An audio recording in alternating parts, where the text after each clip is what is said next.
wacha pia tukitoka leo nje, I want to charge you that tukitoka hapa leo, siku ya leo, sisi wenye ni vijana hapa, at least we've been empowered today.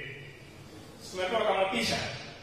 So from whatever we've been told today, ukienda, at least you are taking a challenge. Enda empower mtu mmoja mwenye ako chini yako. Sawa? Enda tu empower mtu mmoja mwenye ako chini yako. Because that's how we will be a society of empowered men. Today, most of the cases in the society, for example, early marriages, the issues about early pregnancies.